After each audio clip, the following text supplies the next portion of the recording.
privilege of being cisgender. But if you wouldn't ask your grandmother, Nana, what shape is your vulva? Do you still have a uterus? What are your sex plans? Then don't ask a random trans person. Two genders, man, woman, that's it. You don't get to decide what name you are. It is man and woman. Man goes into the man bathroom, woman goes into the woman bathroom, okay?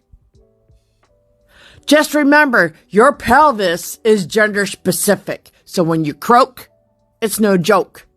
You're either man or woman.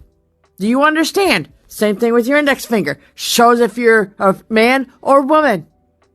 Or what you're doing is just being a total asshole. That too, you know. Let me tell you something. Stop being an asshole. You're mental. You need help.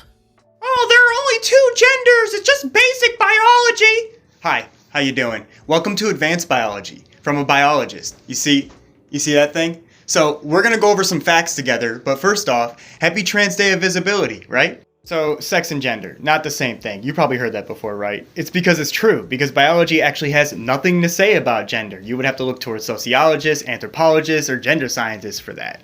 And that's why when you defer to your basic biology 101 class that you failed in high school, you look like you don't know what you're talking about, right? Gender is only loosely related to sex insofar as we've identified certain physical characteristics and have arbitrarily decided that this person belongs to this gender. But there are a whole bunch of people from that gender that don't have those physical characteristics, right? It's almost like there's some variation to sex. And that's because it's not a binary, it's a bimodal distribution where you have two extreme ends and most people falling somewhere in the middle. Now, this could be due to your genetic predisposition, it could be due to the fact that there are more than two combinations of sex chromosomes, it could be due to the intersex spectrum, but it's mostly due to hormone washes, and it's the reason why every person assigned male at birth isn't 7 feet tall with a raging beard and a hairy ass. In fact, there is more variation within a sex than there is between male and female. And by the way, you could be intersex. You could go your whole life being intersex and never know it. And the reason to that is because when you're born, nobody tests you. The doctor just decides what you look like and assigns you a sex.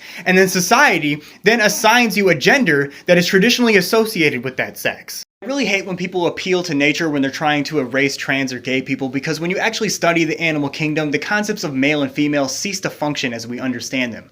When you're talking about creatures that have vastly different sexual dimorphism than us, species that can flip-flop sexes or produce both gametes or reproduce asexually, animals that have gay relationships. No, this isn't a rewrite of history or science, you just weren't paying attention in class. Let's talk about gender. It's a social thing, right? You got these roles and responsibilities that you assign to a specific group. Now hear me out. Not only has the concept of a man and a woman changed within our culture over the course of hundreds of years, not only are these characteristics and the amount of genders different between cultures, not only has the concept of gender identity changed since the beginning of civilization, but between two individuals is a different concept of that gender identity. What it means to be a man for me is likely vastly different for what it means to be a man for you. It's almost like none of this has anything to do with the chromosomes you have. Trans people don't just feel like a man or a woman, they are a man or a woman, or neither, or both. And dysphoria comes from the fact that we've applied physical characteristics to social categories.